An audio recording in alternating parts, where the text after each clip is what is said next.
महाराष्ट्राचा। नमस्कार, मी प्रतिभा। संध्या लाईव्ह मध्ये आपलं सर्वांचं स्वागत। संसदेच्या पावसाळी अधिवेशनात एक महत्त्वाची राजकीय घडामोड घडली आहे। राष्ट्रवादी काँग्रेसचे अध्यक्ष शरद पवार यांनी संसद भवनात पंतप्रधान नरेंद्र मोदी यांची भेट घेतली आहे। या भेटीचे फोटो समोर आल्यानंतर राजकीय चर्चांना वेग आला आहे। दिल्लीतील राजकारणात आज मोठी घडामोड घडली आहे। पंतप्रधान नरेंद्र मोदी यांनी संसद भवनातील आपल्या दालनात राष्ट्रवादी काँग्रेसचे अध्यक्ष शरद पवार यांचं आदरपूर्वक स्वागत करत त्यांच्यासोबत महत्त्वाची बैठक घेतली आहे। या भेटीचं विशेष महत्त्व यासाठी आहे की एकीकडे नीट पेपरफुटी प्रकरणावरून जंतर मंतरवर विद्यार्थ्यांचं आंदोलन सुरू असून दुसरीकडे शरद पवारांनी एक दिवस आधीच आंदोलक विद्यार्थ्यांची भेट घेऊन त्यांना पाठिंबा दिला होता।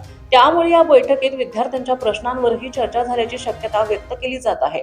मात्र बैठकीनंतर शरद पवारांनी स्वतः या भेटीचा मुख्य अजेंडा स्पष्ट केला। त्यांनी महाराष्ट्रातील शेती आणि पाणी व्यवस्थेशी संबंधित विविध प्रश्नांवर पंतप्रधानांना निवेदन सादर केल्याचं सांगितलंय।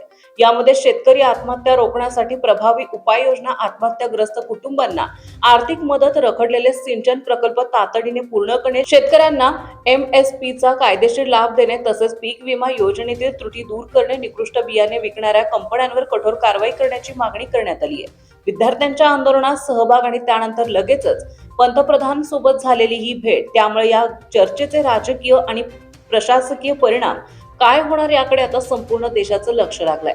ताज्या आणि महत्त्वपूर्ण बातम्या पाहण्यासाठी आजच आमच्या संध्या लाईव्ह न्यूज चॅनलला YouTube वर सबस्क्राईब करा आणि बेल आयकॉन प्रेस करा।